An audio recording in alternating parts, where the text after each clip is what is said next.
Hello, today is Monday, September 8th, 2025. This morning we are going to read a Korean article by the Korea Times. The Korea Times is owned by Jungang Daily, and it has been in the service for more than 50 years, I think. We have two English newspapers, the Korea Herald and the Korea Times. Today we are going to read a story about duty-free stores. Right. Recently, I visited Kunming, China, in early August, and I noticed that both Korean and Chinese duty-free shops they are infrequented by tourists. That means I visually could see that not many footprint flows,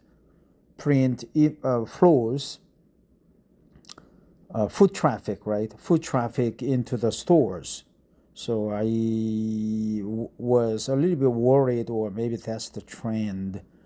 Probably many people are now buying products offline or online instead of buying them at the airport duty-free shops. So let's find out what is going on. Duty-free stores struggle with falling sales amid foreign tourists shifting shopping trends. Foreign customers examined cosmetics items at a CJ Olive Young store in Seoul's Myeongdong in this updated photo, courtesy of CJ Olive Young by Yi Wan Woo, published September 1st, 2025.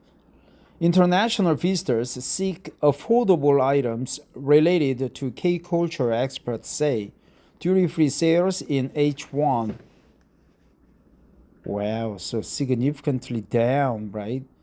It just jackknifed in 2 years. Duty-free stores in Korea are struggling with declining sales due to shifting shopping behaviors among foreign tourists who are increasingly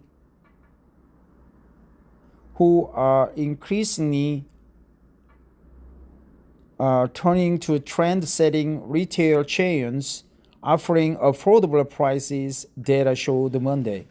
The sales downturn is particularly striking given the full recovery in inbound tourism and record-breaking numbers of international visitors, suggesting that traditional duty-free goods, including luxury items, are losing their appeal. According to the Korea Duty-Free Shops Association, duty-free stores nationwide posted combined sales of 6.36 trillion won, or $4.56 billion, in the first half of 2025, down from 7.39 trillion won in 2024 and 11.65 trillion won in 2023. Monthly sales also showed sluggish performance. After starting at 954.3 billion won in January, sales climbed to 1.18 trillion won in April, but slipped back to 1.08 trillion won in June and declined further to 920 billion won in July. July sales fell 8.6% from a year early. To cope with declining sales, two leading duty-free operators, Shilla Duty Free and Shinsegae Duty Free, requested a 40% rent reduction for their cosmetics, perfume, liquor, and tobacco sales at Incheon International Airport. So cosmetics, perfume, liquor, and tobacco stores. The request was filed through court mediation, but no agreement was reached between the companies and Incheon International Airport Corps as the airport authority maintained that a rent cut would be difficult. Duty-free stores' poor performance contrasts sharply with surging international tourist arrivals. According to the Korea Tourism Organization, Korea welcomed a record 8.83 million foreign visitors in the first half of 2025, a 14.6% increase from the same period last year, and 4.6% higher than the previous high of 8.44 million set in the first half of 2019, before the COVID-19 pandemic.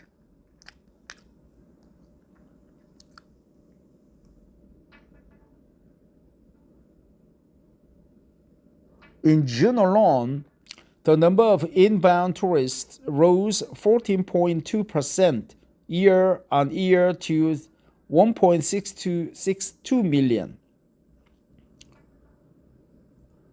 Year on year, right? Year on year. The decline in duty-free sales, despite an increase in the number of international tourists, is largely attributed to a shift in spending patterns, according to Choi Chol, a professor of consumer economics at Sookmyung Women's University.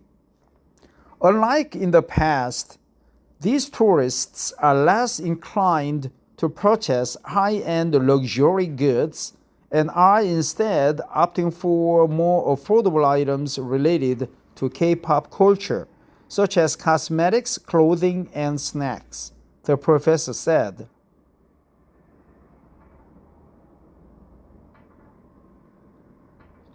Ina University economics professor Shin Il-sun voiced a similar view.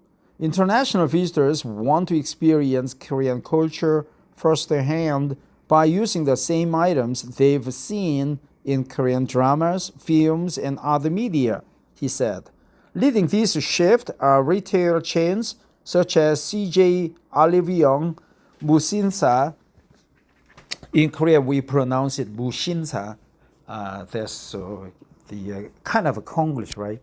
They got to be H after S, but that's how we do the business in Korea, right?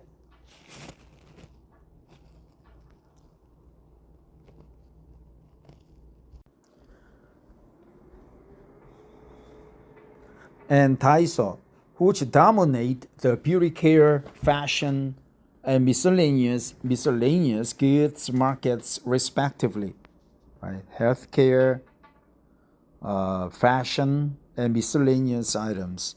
CJ Group's beauty retail arm saw foreign customers account for more than 25% of offline sales for the first time in the first half of 2025 at 26.4%.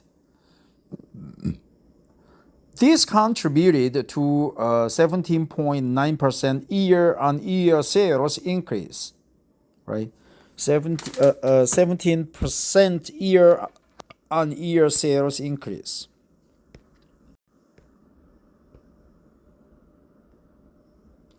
A 17.9% year-on-year sales.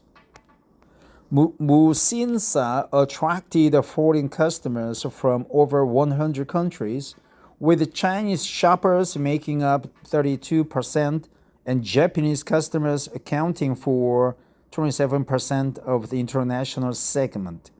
The fashion retailer sales rose 22.1% year-on-year to 670.5 billion won in the first half of the year. Daiso reported that foreign customers comprise about half of all shoppers at its major outlets in Seoul's popular shopping districts, including Myeongdong, Dongdaemun, and Hongdae, and also Daisos in my neighborhood, Oryudong, Guro. A lot of Chinese, a lot of Japanese, a lot of Malaysians, a lot of Taiwanese customers. I think they make up about 60% of all the customers, all the foot traffic. Daiso reported that foreign customers comprise about half of all shoppers at its major outlets in Seoul's popular shopping districts, including Myeongdong, Dongdaemun, and Hongdae. Although the company has not yet disclosed its mid-year earnings for 2025, it posted a record 3.96 trillion won in sales for 2024. So basically, it means that there are a lot of Chinese and Japanese tourists, and three major companies, Mushinsa, Daiso, and CJ Allivion, they just rake in all the money they can get. And Shinsegae, a duty-free shop, filed a lawsuit against the Incheon International Airport to have rent cut. But the airport authority said a rent cut is difficult, impossible, because of the contract, I think. And we learned such expression as year-on-year, cosmetics, liquor, perfume, and what else. So a tough period. It's a tough period for the duty-free shops at the major international airports, but it's a boon to CJ, Allivion, Mushinsa, and Daiso, because their food traffic increased a lot, and the foreign customers make up about 50% of all the customers at the major retailers in Seoul. So they generate a lot of revenue for Daiso, which is a Japanese company, man. Japanese company. Thanks for listening. But before I go, let's go back and see what I try to remember, right? I didn't memorize anything. Year on year, right? Well, that's it. Thanks for listening. Have a great Monday.